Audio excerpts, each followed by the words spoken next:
Continuity क्या होती है? कोई फंक्शन कंटिन्यूस इंक्रीजिंग हो या कंटिन्यूस डिक्रीज हो, बात समझ आ रही है? या तो कंटिन्यूस इंक्रीज हो या फिर कंटिन्यूस डिक्रीज हो, ऐसे फंक्शन को मोनोटोनिक फंक्शन है। ऐसा नहीं हो कि डिक्रीज हो रहे हैं फिर इंक्रीज हो रहे हैं फिर डिक्रीज हो रहे हैं, ऐसा ना हो।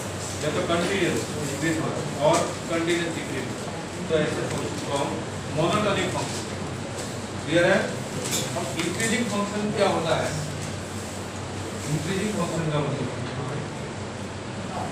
किसी पर्टिकुलर पॉइंट पे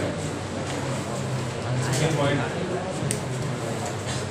x इक्वल टू a, तो मैं इसकी बात करता हूँ x इक्वल टू a है और इसके जस्ट लेफ्ट में a माइनस है, उसके जस्ट राइट में a प्लस है। In case f of a plus h जो है इसकी वैल्यू f ऑफ a से बड़ी और f ऑफ a की value f of a minus h से बड़ी। क्या बात समझ आई?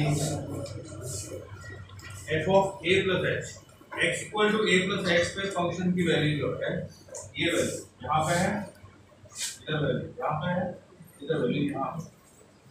ठीक है, ये बहुत नजदीक है, मैंने आपको बहुत अलग अलग बताया, बिल्कुल नजदीक है, लेफ्ट और राइट। ठीक है, तो f of a plus h की वैल्यू f ऑफ a से बड़ी है। देखो ये f of a plus h, f of a plus h, ये है आपका f ऑफ a, ये f ऑफ a है और ये है आपका f ऑफ a माइनस। ठीक है, ये ऐसा मान के चलो कि जूम करके दिख रहा है f ऑफ a माइनस। तो इस केस में पॉइंट a पे फंक्शन है वो इंक्रीजिंग, बात समझ आई? a पे वैल्यू लेफ्ट से बड़ी है और राइट से छोटी, मतलब इधर देखूंगा तो ऐसे देखूंगा, इधर देखूंगा तो ऐसे देखूंगा, मतलब क्या हो रहा है? बात समझ आई? तो x इक्वल टू a पे and x equal to a, f of x is increasing.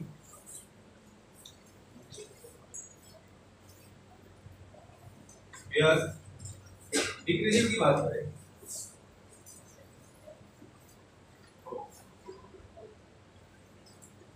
ये किसी पर्टिकुलर पॉइंट a b पे x इक्वल टू b और उसके राइट में वैल्यू, लेफ्ट में b माइनस h और राइट में value b plus b minus h का वैल्यू है वो उससे बड़ी f ऑफ b, ये f ऑफ b और ये है f ऑफ b माइनस ये f of b plus h। तो वो क्या रहा है कि f ऑफ b की वैल्यू जो है वो बड़ी है f of b plus h और f of b minus h है वो बड़ी वैल्यू है f ऑफ b। क्या बात समझ आ रही है? तो मैं लेफ्ट टू राइट जा रहा हूँ, लेफ्ट टू राइट, तो x की वैल्यू इंक्रीज हो रही है और y की वैल्यू क्या हो रही है? डिक्रीज, तो वो डिक्रीजिंग हो। अगर मैं लेफ्ट टू राइट जा रहा हूँ x की वैल्यू इंक्रीज हो रही है और y भी इंक्रीज हो रहा है तो वो इंक्रीजिंग फंक्शन। क्लियर? तो इस पर्टिकुलर पॉइंट पे x equal to b, x equal to b, f of x is increasing function. क्या बात समझ में आई आपको? क्लियर? मैं किसी पॉइंट की बात करूं, किसी पॉइंट पे फंक्शन इंक्रीजिंग है या डिक्रीजिंग है, तो क्या उस पॉइंट पे फंक्शन कंटीन्यूअस या डिफरेंशिएबल होना जरूरी है? क्या उस पॉइंट पे फंक्शन कंटीन्यूअस या डिफरेंशिएबल होना जरूरी है? नहीं, जरूरी नहीं। हो सकता है फंक्शन डिस्कंटिन्यूअस। ठीक है, पॉइंट की बात कर रहा हूं, इंटरवल की नहीं, ध्यान से सुनना चाहिए। मैं किसी डिस्क्रीट पॉइंट पे बात कर रहा हूं, पॉइंट पे इंक्रीजिंग या डिक्रीजिंग फंक्शन आपको चेक करना है तो आपको सिर्फ ये चेक करना है कि उसके लेफ्ट में वैल्यू और राइट में वैल्यू क्लियर है, कंटीन्यूअस है या नहीं, उससे कोई फर्क नहीं पड़ता। जैसे मैं आपको बोलता हूँ एक ग्राफ है sir,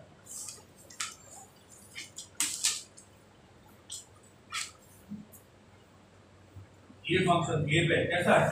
increasing, x equal to a पे कैसा है? इंक्रीजिंग, क्योंकि a के लेफ्ट में वैल्यू f ऑफ a से छोटी है, तो ये f ऑफ a की, ये f of a minus h की और ये f of a plus h की। क्या बात समझ आई? राइट में वैल्यू बड़ी है और लेफ्ट में छोटी, छोटी से बड़ी, इंक्रीजिंग होगा। समझ आ रहा है? लग तो नहीं रहा आपके पेज देख।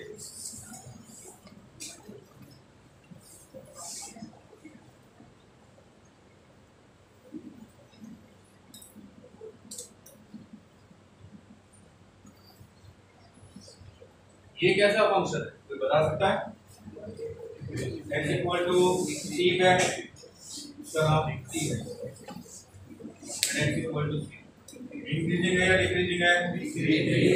डिक्रीजिंग है पक्का? हाँ, क्योंकि c माइनस एक्स की वैल्यू देखो f of c minus x is greater than f of c और ये ग्रेटर देन है f ऑफ c।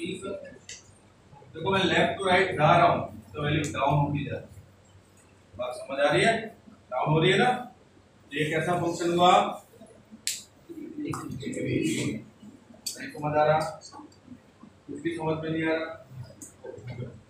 नहीं करो कि हम यहाँ पे खड़े, ठीक है? आपको लेफ्ट टू राइट है, लेफ्ट टू राइट। यहाँ पे मैंने ये चेयर रख दी और यहाँ पे ये पॉइंट, ये वायर है, आप ये मान क्लियर है? मेरी value x equal to a पे f of a minus h पे जी a प्लस h पे। आप लेफ्ट टू राइट जाते हो तो आप किस तरफ से जा रहे हो? ऊपर जा रहे हो, इंक्रीजिंग हुआ। x की वैल्यू आप इंक्रीज कर रहे हो, a माइनस h a और a प्लस h। x की वैल्यू इंक्रीज कर रहे हो तो y की वैल्यू भी इंक्रीज हो रही है। y की वैल्यू क्या हो रही है? इंक्रीज। क्या बात समझ आई? अब मैं यहाँ से ऐसे मुड़ता हूँ और यहाँ पे खड़ा हूँ। अब देखो लेफ्ट टू राइट जाओ, यहाँ पे कोई वैल्यू है x की वैल्यू, उससे बड़ी वैल्यू इधर होगी, उससे बड़ी वैल्यू इधर, लेकिन y की वैल्यू डिक्रीज होगी। x की वैल्यू तो आप इंक्रीज कर रहे हो लेकिन y की वैल्यू कैसे हो रही है? डिक्रीज। तो फंक्शन कैसा हुआ? इंक्रीज। बात समझ आई? देखो आप लेफ्ट टू राइट जा रहे हो मतलब x तो इंक्रीज कर रहे हो तो y भी तो इंक्रीज हो रहा है। पहले यहाँ जाओ फिर यहाँ फिर यहाँ, ये कैसा फंक्शन हुआ? इंक्रीजिंग। इधर देखो लेफ्ट टू राइट जाओगे तो x तो इंक्रीज ही होगा, y देखो पहले इधर था फिर इधर आया फिर इधर आया, डिक्रीज हुआ। तो इस पॉइंट पे कैसा फंक्शन है ये? Decreasing function. अभी भी नहीं आ रहा समझ में? इसको देखो अब लेफ्ट टू राइट जाओगे, a के राइट में लेफ्ट में a माइनस h है और इसके राइट में a प्लस h। लेफ्ट में वैल्यू यहाँ पे, उस पॉइंट पे वैल्यू यहाँ पे और उसके राइट में वैल्यू यहाँ पे। लेफ्ट टू राइट गए तो x तो इंक्रीज होगा और y बताओ y क्या हो रहा है? इंक्रीज हो रहा है। पहले इधर था फिर इधर आया फिर इधर आया, इंक्रीज हो रहा है y।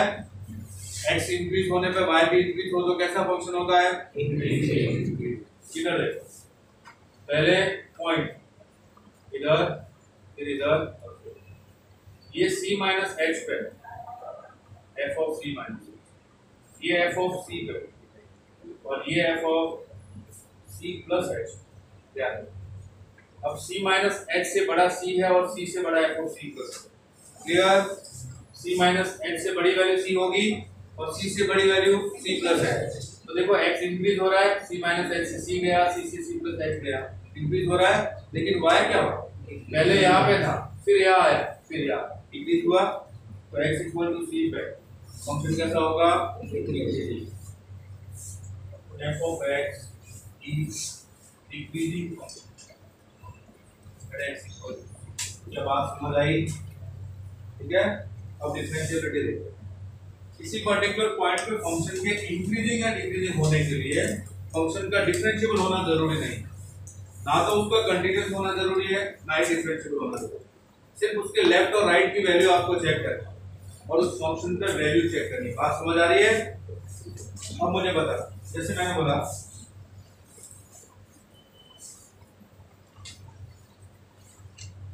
ये इस पर्टिकुलर पॉइंट पे फंक्शन कैसा है? आप बताओ फंक्शन कैसा है? इंक्रीजिंग है। Very good, increasing function. इसके लेफ्ट में वैल्यू देखो, इसके लेफ्ट में वैल्यू इधर आएगी, इधर ये है और इसके राइट में वैल्यू इधर। तो फंक्शन कैसा है? इंक्रीजिंग, चाहे वो नॉन डिफरेंशिएबल। क्लियर है? तो किसी पर्टिकुलर पॉइंट पे फंक्शन के इंक्रीजिंग या डिक्रीजिंग होने के लिए उसका कंटिन्यूस या डिफरेंशिएबल होना जरूरी नहीं। क्लियर? दूसरा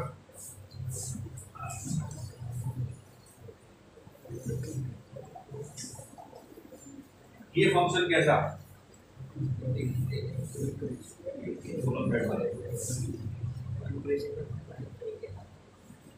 बताओ इस पॉइंट की बात डिक्रीजिंग है ना, पर इस पॉइंट पे डिफरेंशिएबल तो नहीं, डिक्रीजिंग जरूर। क्या बात समझ आई? चलिए एक और ग्राफ बनाता हूँ।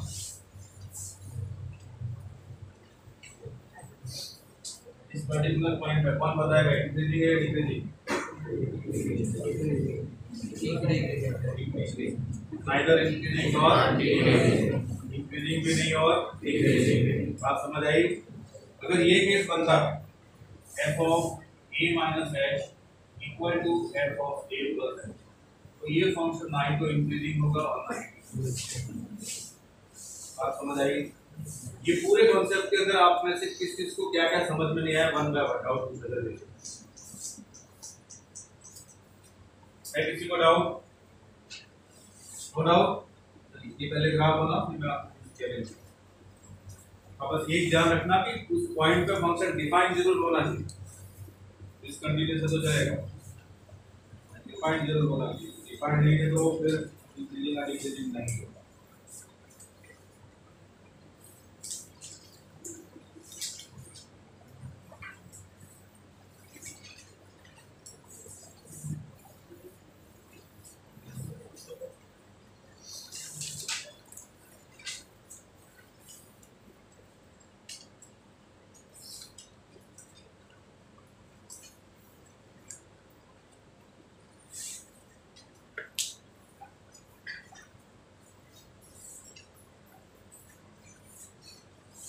बहुत सारे लोग नहीं 44 है ना इसका।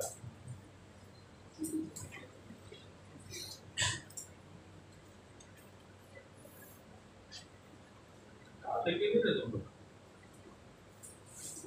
क्योंकि तुम्हारे दिमाग में थोड़ा नहीं घूम रहा है, या फिर आपने से बहुत सारे लोगों ने सोच लिया है नेक्स्ट टाइम फिर से ट्राई करो, एक बार से क्या होगा। चलो ये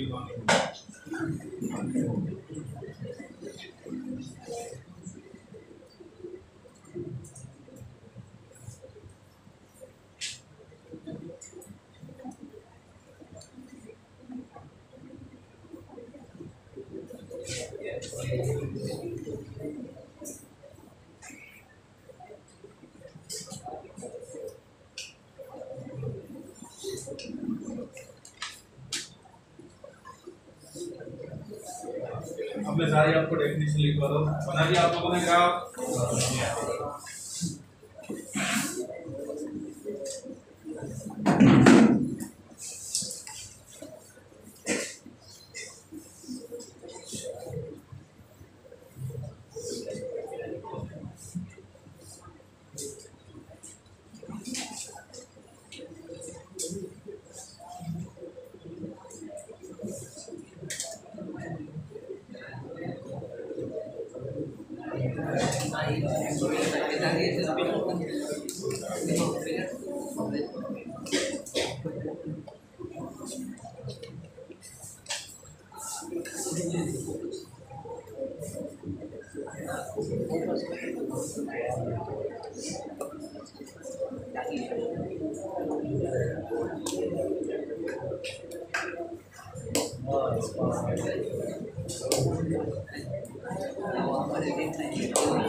said to be monotonic. If they are either increasing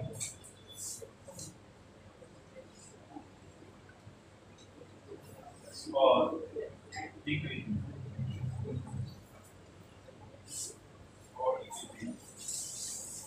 in their entire domain, उनके पूरे डोमेन में या तो कंटिन्यूअस इंक्रीजिंग हो या फिर डिक्रीजिंग, ऐसे फंक्शन को monotonic. For example f of x e raised to x, f of x equals to log of x, f of x equals to 2x plus 3, f of x equals to minus of x cubed, f of x equals to e raised to minus।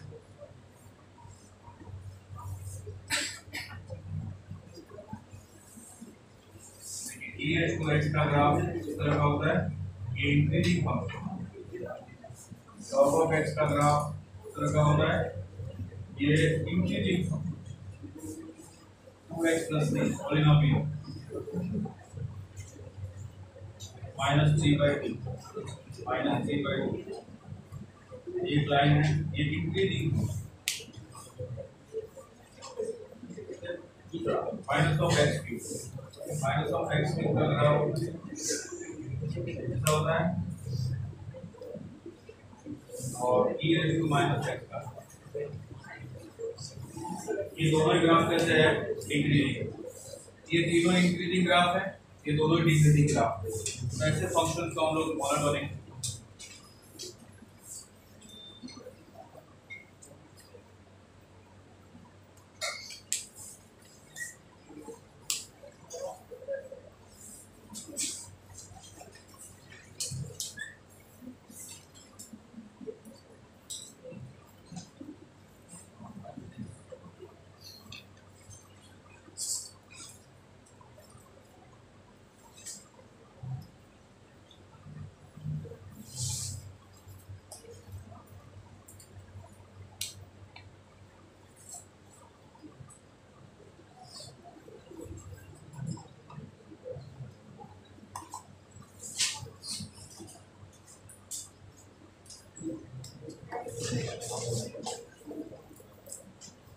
ये अच्छे से समझ लो। इससे आपका functions के अंदर मैंने आपको बताया था 1 फंक्शन इंक्रीजिंग डिक्रीजिंग को मैं बताया था आपको।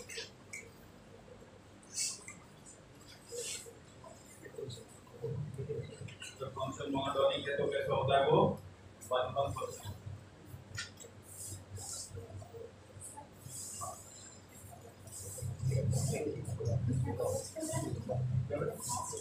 e raised to minus x नहीं, बस ये इंफिनिटी पे करेगा, इंफिनिटी पे जाके टच करेगा। नॉन मोनोटोनिक फंक्शन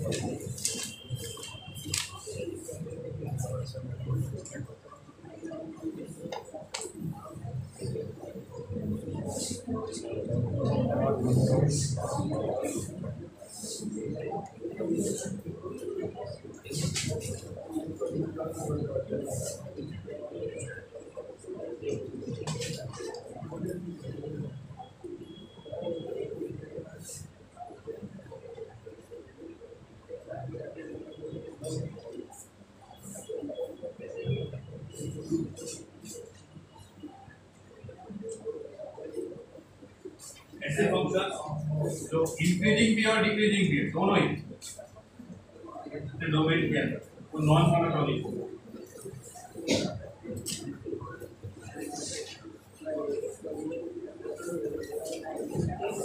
For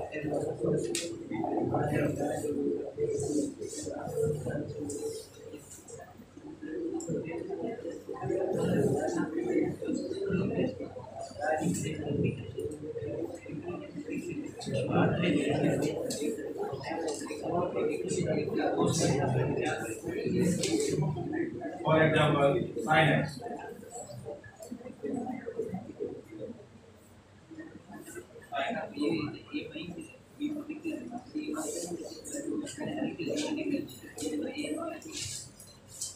ये जो sin x फंक्शन होता है वो कैसा होता है, इंक्रीजिंग या डिक्रीजिंग? दोनों होता है ना। ये इस पॉइंट तक इंक्रीजिंग है फिर डिक्रीजिंग, फिर यहाँ से यहाँ तक इंक्रीजिंग है फिर डिक्रीजिंग फिर इंक्रीजिंग। ऐसे फंक्शन को नॉन मोनोटोनिक फंक्शन, जैसे y equal to modulus of ये इंक्रीजिंग भी और डिक्रीजिंग। अगर मैं sin x फंक्शन की बात करूं आपसे, वो भी 0 से π/2, तो कैसा फंक्शन हो? 0 से π/2 इंक्रीजिंग, बात समझ आई? और π/2 से 3π/2 डिक्रीजिंग।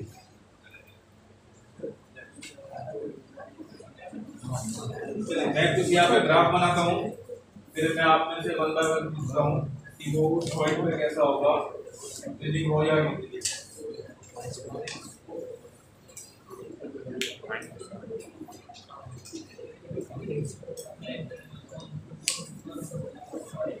ग्राफ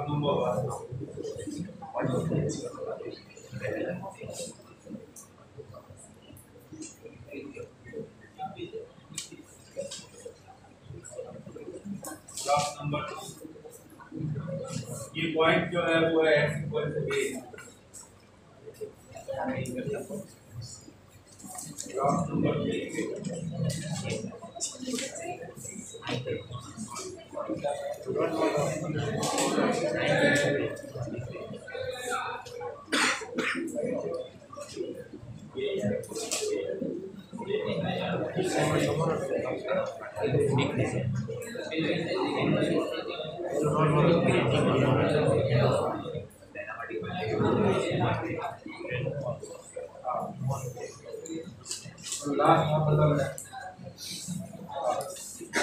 ग्राफ फर्स्ट कैसा होगा, इंक्रीजिंग या डिक्रीजिंग?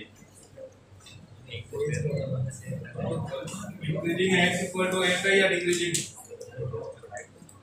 क्या है, इंक्रीजिंग डिक्रीजिंग दोनों है। आप बताओ, इंक्रीजिंग हो, आप बताओ इंक्रीजिंग हो डिक्रीजिंग, आप बताओ। Neither increasing not decreasing. ये फंक्शन ना ही तो इंक्रीजिंग है और ना ही डिक्रीजिंग। बात समझ आई? ऐसा क्यों है? f of a minus h, f of a minus h जो है वो लेस देन है f of a plus h, और ये लेस देन है f ऑफ b। ठीक है, अब कंडीशन क्या होनी चाहिए? f of a minus h less than f of a less than f of a plus h। तो ये इंक्रीजिंग होता है इस केस में, इंक्रीजिंग, या फिर f of a minus h is greater than f of a and ये greater than f of a plus. तो इस केस में डिक्रीजिंग। इन दोनों में से ऐसी कोई कंडीशन इसमें नहीं लगती। तो बात समझ आई? तो ये फंक्शन कैसा होगा, आइदर इंक्रीजिंग और डिक्रीजिंग, आइदर इंक्रीजिंग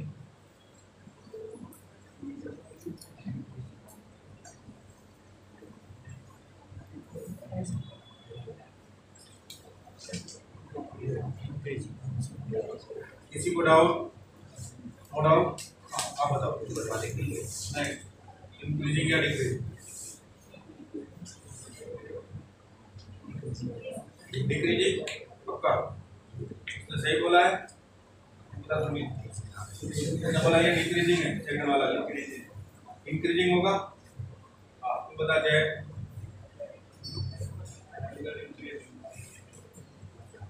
तीन ऑप्शन दे लो, कोई ऑप्शन ही नहीं बड़ी।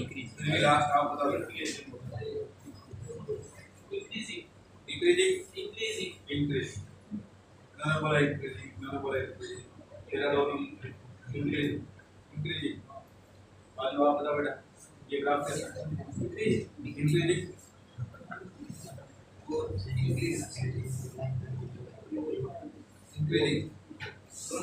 दोनों होगा इंक्रीजिंग की और डिक्रीजिंग की नया ऑप्शन ढूंढ रहा है डिक्रीजिंग आप बताओ बदला के बारे में डिक्रीजिंग होगा क्यों दोस्त ने बोला इसलिए तेरा खुद का अपना बता तेरा व्यू क्या तेरे हिसाब से जो पड़ोसी बोले वो इंक्रीजिंग होगा डिक्रीजिंग तो बता डिक्रीजिंग वेरी गुड जिन्होंने डिक्रीजिंग बोला है वो बिल्कुल करेक्ट है। यहाँ पे वैल्यू देखिएगा ये है फिर ये है और फिर ये वैल्यू क्या होती जा रही है डिक्रीज हो रही है ये वाला है ना। चलिए नेक्स्ट थर्ड वन इंक्रीजिंग है या डिक्रीजिंग है आपका इंक्रीजिंग है इधर ये वाला बताओ इंक्रीजिंग ये बात समझ आई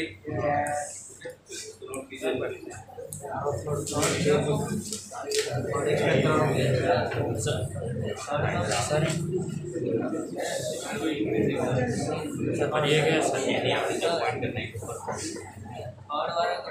थर्ड वाला F of A minus H में वैल्यू यहाँ पे है एफ ऑफ ए पे वैल्यू यहाँ पे है और एच प्लस एच पे यहाँ पे सर दोनों इक्वल तो नहीं इक्वल नहीं ए प्लस है सर ए माइनस नहीं ये तो x इक्वल टू a पे वैल्यू है लेफ्ट हैंड लेफ्ट एलिमेंट की बात करें तो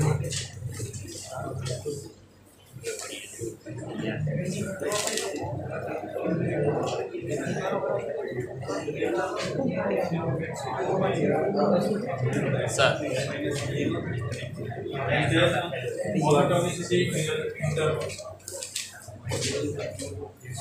हाँ सर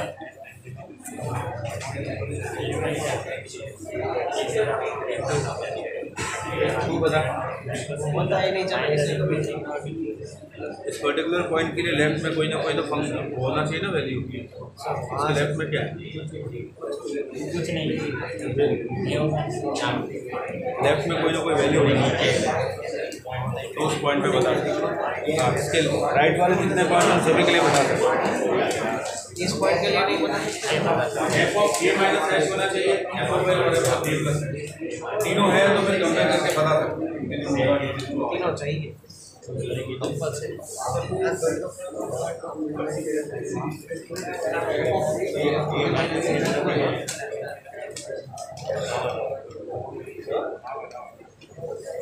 वही तो गवर्नमेंट है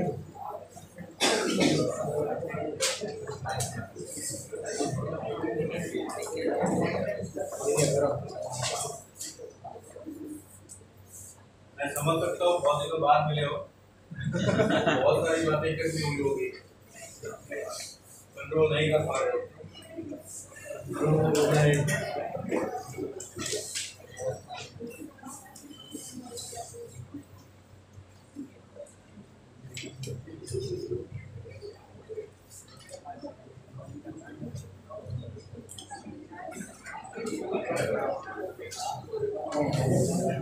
इंटरवल के अंदर देखो हम मोनोटोनिसिटी कैसे चेक करते हैं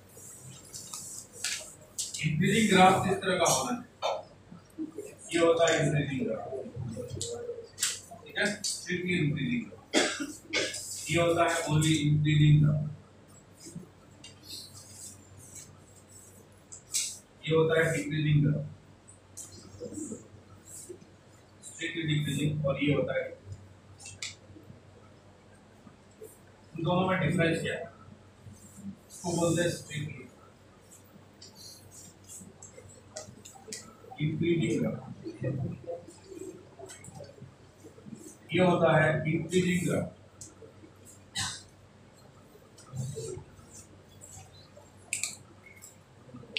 ये होता है स्ट्रिक्टली डिक्रीजिंग ग्राफ और ये होता है इन दोनों में डिफरेंस ये है कि ये सिर्फ इंक्रीज होता जाए। अब x की वैल्यू इंक्रीज होगा तो y इंक्रीज होता ही जाए। इसका मतलब है x की वैल्यू आप इंक्रीज करोगे तो y की वैल्यू डिक्रीज नहीं होगी, या तो इंक्रीज रहेगी या फिर कांस्टेंट रहेगी, डिक्रीज नहीं होगी। बात समझ आई? इस इंक्रीजिंग फंक्शन का मतलब है कि y या तो इंक्रीज होगा या कांस्टेंट रहेगा, डिक्रीज नहीं होगा। इस केस में स्ट्रिक्टली इंक्रीजिंग का मतलब है कि आप x की वैल्यू इंक्रीज करोगे तो y डिक्रीज होगा ही होगा। क्लियर? इस केस में x अगर इंक्रीज करोगे तो y इंक्रीज नहीं होगा, या तो डिक्रीज होगा या फिर कांस्टेंट रहेगा। क्या बात समझ आई? ये होता है डिक्रीजिंग फंक्शन, ये इंक्रीजिंग फंक्शन, ये स्ट्रिक्टली इंक्रीजिंग फंक्शन, ये स्ट्रिक्टली। आपके एनसीईआरटी में इसको और इसको दोनों को एक जैसा पढ़ो। स्ट्रिक्टली इंक्रीजिंग वहां पे कोई वर्ड है ही नहीं, स्ट्रिक्टली डिक्रीजिंग नहीं। इंक्रीजिंग है वही आपका इंक्रीजिंग भी है और स्ट्रिक्टली इंक्रीजिंग भी है। जो डिक्रीजिंग है वही आपका स्ट्रिक्टली डिक्रीजिंग भी और डिक्रीजिंग भी। बात समझ आई? तो जब आप एनसीईआरटी सॉल्व करेंगे तो हम ये लेके चलेंगे। अगर आप कोई दूसरी बुक सॉल्व कर रहे हो, जेईई का मटेरियल सॉल्व कर रहे हो कुछ भी, तो उसमें आपको ये दोनों चीजें लेके, ठीक है? इन दोनों में डिफरेंस क्या है वो आप लोगों ने एलएमटीटी थ्योरम पढ़ी है ना? उसका पढ़ी है।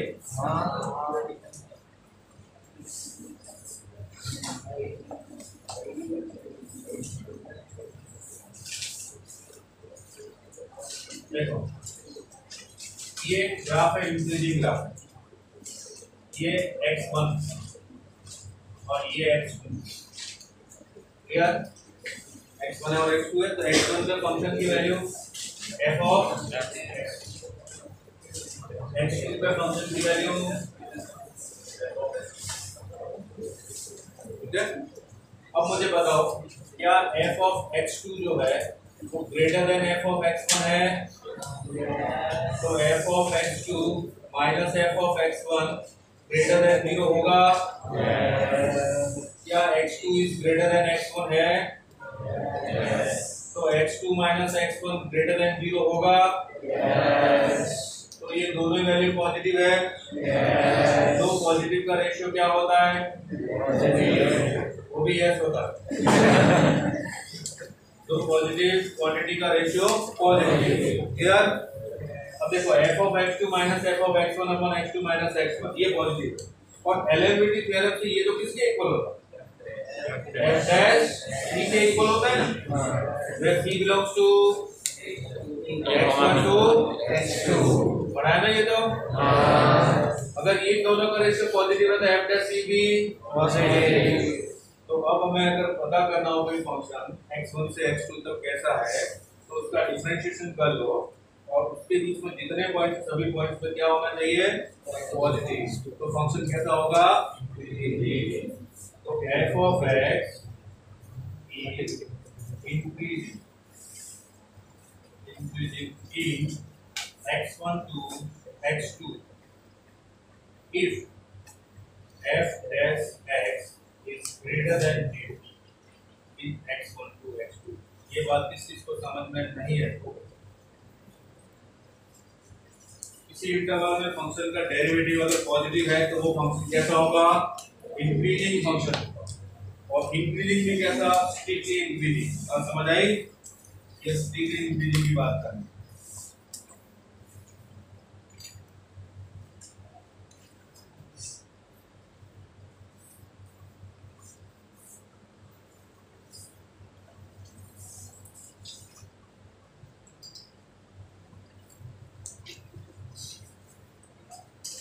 f डैश x क्या होगा? उसका डेरिवेटिव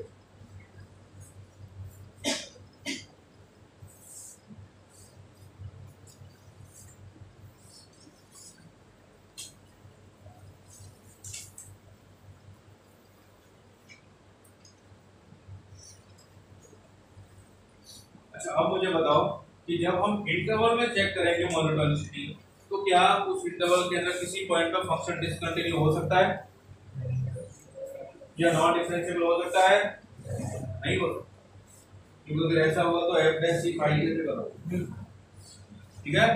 पॉइंट पे चेक करेंगे तो हो सकता है, ध्यान रखिए दोनों में बहुत डिफरेंस है, पॉइंट और इंटरवल। पॉइंट पे अगर इंक्रीजिंग डिक्रीजिंग चेक करें तो उस पॉइंट पे डिसकंटिन्यूअस या नॉन डिफरेंशिएबल हो सकता है, लेकिन अगर इंटरवल की बात करूं तो उस इंटरवल के अंदर सभी पॉइंट्स पे कंटिन्यूअस भी होगा और डिफरेंशिएबल भी होगा। क्लियर? ठीक है। अब मैं बात करता हूं ओनली इंक्रीजिंग फंक्शन की। तो इंक्रीजिंग फंक्शन तो ऐसा होता है, ऐसा होता है ना, ऐसा होता है। अब मैं x1, ये x1 है, ये x2, क्लियर है? ये मैं मान करूं ये a और b, ये है, ठीक है। अब अगर x1 और x2 आप में से किसी ने यहाँ पे ले लिया, ये x1 है और ये x2, क्लियर? तो अब मैं बोलूंगा कि f डैश c क्या होगा, f of x2 minus f of x1 और x2 माइनस x1, और आप लोग बोलेंगे कि ये पॉजिटिव है तो f dash c positive. Clear? किसी को डाउट है? अब अगर किसी ने ये x1 यहाँ नहीं लेके तो यहाँ पे ले और x2 को भी यहाँ पे ले, तो अब f of x2 minus f of x1 कितना होगा, 0, और x2 माइनस x1 तो 0 नहीं होगा, x2 माइनस x1 तो 0 नहीं होगा, तो इस केस में f डैश c कितना आएगा, तो अगर दोनों को एक साथ मिलाएं तो f dash c is greater then और इक्वल टू 0 है, तो फंक्शन कैसा होगा, इंक्रीजिंग फंक्शन।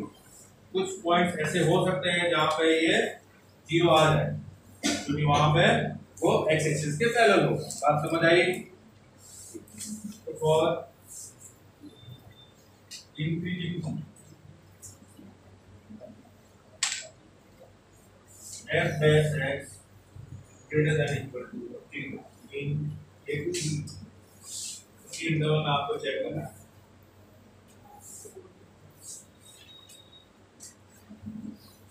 एक इसी तरह से डिक्रीजिंग है,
डिक्रीजिंग फंक्शन के अंदर x2 तो ग्रेटर देन x1 होगा ही, तो x2 माइनस x1 है वो ग्रेटर देन 0 है, लेकिन f ऑफ x2 है इस केस में वो less than f of x1, तो f of x2 minus f of x1 है वो लेस देन 0 आ जाएगा।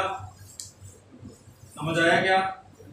किसी को डाउट है तो अब बताओ, एक नेगेटिव वैल्यू और एक पॉजिटिव वैल्यू, इसका रेशियो कैसा होगा, ये नेगेटिव होगा ना, और ये किसके इक्वल है, f डैश c के, where c belongs to x1 to x2, तो in case f dash x है वो नेगेटिव हो इन x1, x2, and f of x is strictly decreasing function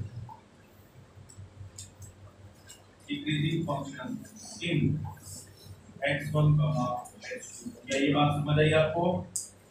अगर ओनली डिक्रीजिंग फंक्शन होगा तो f डैश x क्या आएगा, लेस देन और इक्वल टू 0। इस केस में फंक्शन कैसा होगा, डिक्रीजिंग। कैसे बता रहा आपके एनसीईआरटी में इंक्रीजिंग डिक्रीजिंग का मतलब ये है, ठीक है? उन्होंने स्ट्रिक्टली वाली कोई चीज यूज नहीं की, तो जहां पे भी इंक्रीजिंग आए तो आप ये लेके चलना, जहां पे डिक्रीजिंग आए तो आप ये, ठीक है?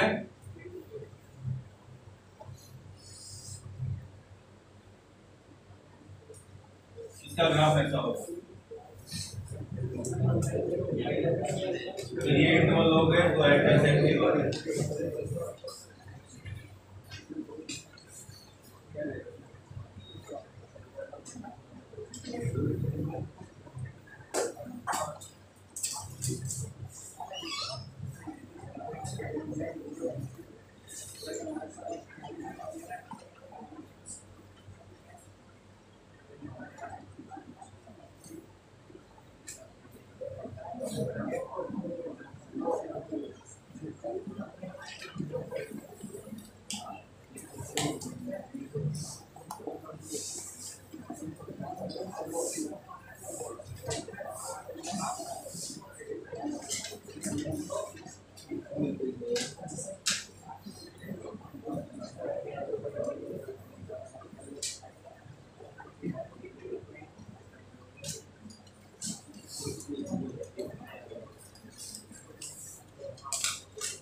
दिया। फिर हम चलते हैं इम्पोर्टेंट कॉन्सेप्ट के अंदर कॉन्सेप्ट ढूंढ के निकालते हैं जो कि आपके लिए बहुत इम्पोर्टेंट है। उसके बाद आप प्रैक्टिस पे जाएंगे। छोटी छोटी बातें समझना बहुत जरूरी है। नोट किया सब लोगों ने?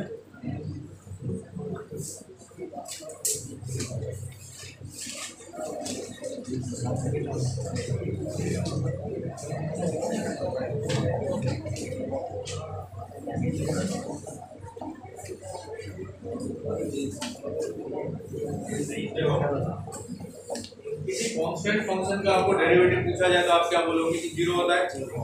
लेकिन कई बार ऐसा होता है कि फंक्शन जो है वो कांस्टेंट नहीं होता है, बावजूद उसके उसका डेरिवेटिव जीरो आ जाता है। बात समझ आई क्या कह रहा है? फंक्शन है वो कांस्टेंट नहीं है, इसके बावजूद उसका डेरिवेटिव जीरो आ रहा है। बात समझ आ रही है? ऐसा क्यों होता है कि उस पॉइंट पे फंक्शन अपनी कॉन्केविटी चेंज कर रहा है। ठीक है, जैसे f(x) = x की f(x) = x। अगर मैं आपसे पूछूं f(x) क्या, तो आप क्या बोलोगे? और f(0) आ गया। इसके बावजूद इसका जो ग्राफ होता है x³ का ग्राफ वैसा ग्राफ, और ये 0 पे इंक्रीजिंग एक्सेप्शन के पैरेलल नहीं। बात समझ आई? ऐसा क्यों होता है? क्योंकि फंक्शन अपनी कॉन्केविटी चेंज कर रहा होता है। क्लियर? ये पॉइंट है।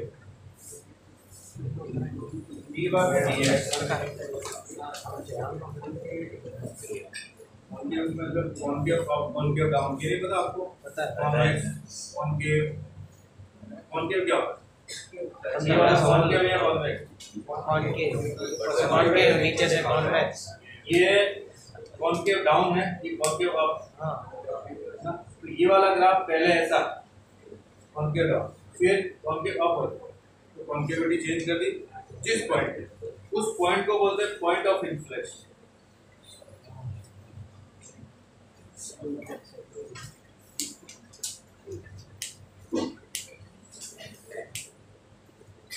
जहां पे फंक्शन अपनी कॉन्केविटी चेंज कर, मैक्सिमम मिनिमम में इससे बड़ा हो point of inflection. Clear?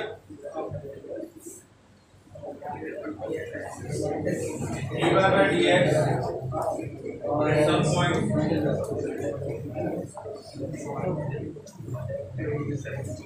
may be equal to 0.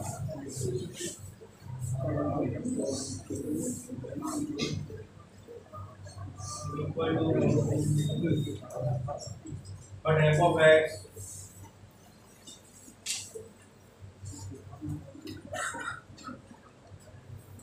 may still be increasing.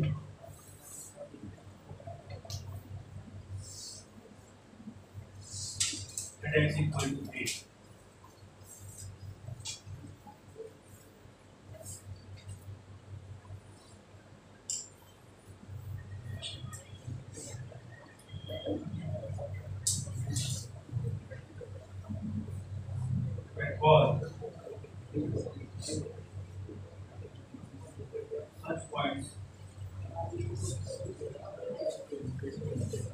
Such points, where dy/dx is 0, but y is increasing or decreasing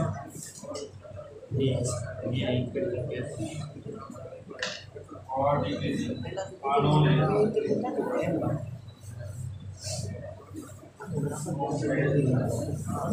point of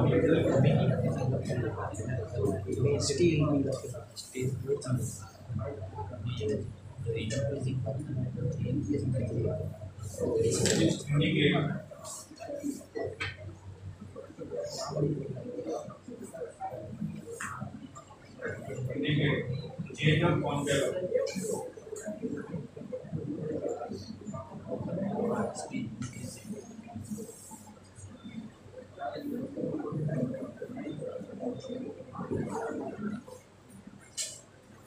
मैं आप लोगों का दर्द समझ सकता हूँ कि आप लोगों ने ये चैप्टर पढ़ तो लिया होगा, लेकिन ऐसी चीजें नहीं पढ़ी। f dash x greater than 0 increasing, f dash x less than 0 decreasing, बस यही पढ़ा और चैप्टर खत्म नहीं हुआ। एनसीईआरटी की क्वेश्चन भी बन गए, खुश हो गए, हमें चैप्टर आ गया। मुझे क्वेश्चन पता ही नहीं ये होगा कहाँ से आता है, इसलिए आपका दर्द समझ सकते हैं, थोड़ा ध्यान दो, काम आएगा।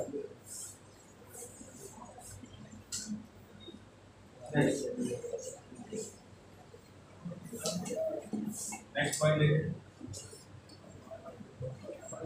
if f of x is discontinuous, if f of x is discontinuous at x equal to 8,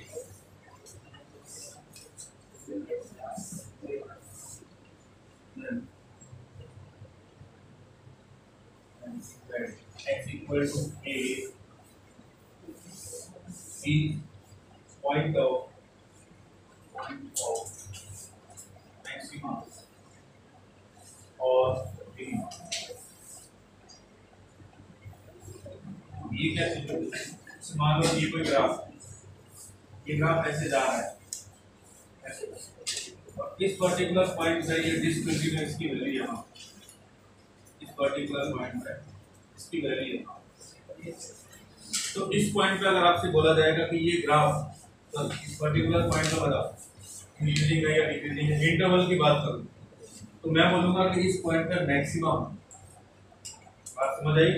maxima का मतलब होता है कि अपने आसपास वैल्यू से बड़ा। मैक्सिमा का मतलब होता है कि जो वैल्यू अपने लेफ्ट और राइट से बड़ी, बाकी दुनियादारी क्या करे, सिर्फ अपने लेफ्ट और राइट में चेक करना। बात समझ आई? जैसे मैं बात करूँ इसकी,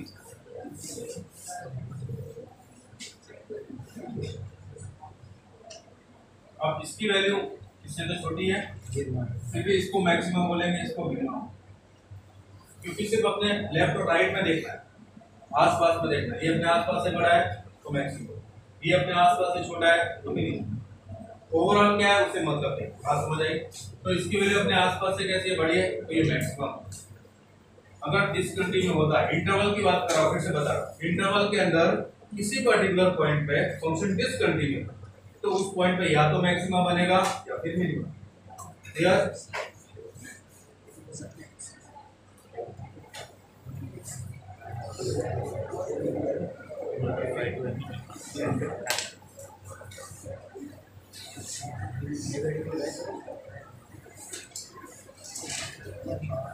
X is increasing for x is greater than a, and f is also increasing for x is less than a.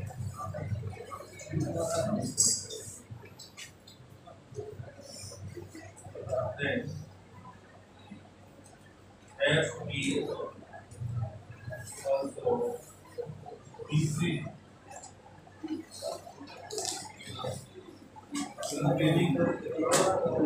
and x equal to a, provided f of x is continuous and x, ये क्या कह रहा है उसको ध्यान, किसी point के left में जितने पॉइंट्स है उन सभी पॉइंट्स में फंक्शन कंटिन्यूअस है और राइट में भी फंक्शन कंटिन्यूअस है और ए पे फंक्शन ब्रेक नहीं हो रहा तो ए पे भी फंक्शन इंक्रीजिंग है लेफ्ट में भी और राइट में भी और ए पे डिसकंटिन्यूअस नहीं है कंटिन्यूअस है तो ए पे भी इंक्रीजिंग होगा। कई बार क्या होता है मैं किसी पर्टिकुलर पॉइंट पर फंक्शन की वैल्यू फाइंड नहीं कर पाता। ऐसे फंक्शन आपको मिलेंगे कि किसी पर्टिकुलर पॉइंट पे आपको नहीं बता पाओगे किसी ए पे कि फंक्शन क्या है x equal to a but आपको ये पता है कि इस a के लेफ्ट में फंक्शन इंक्रीजिंग है लेफ्ट में फंक्शन इंक्रीजिंग है राइट में भी फंक्शन इंक्रीजिंग और a पे ब्रेक भी नहीं हो रहा अगर ब्रेक हो गया तो फिर आप नहीं बता ब्रेक भी नहीं हो रहा है कंटिन्यूअस है तो a पे भी इंक्रीजिंग हो गई चाहे a पे फंक्शन क्या आपको नहीं पता। बात समझ आई? ठीक है चलिए अभी के लिए नहीं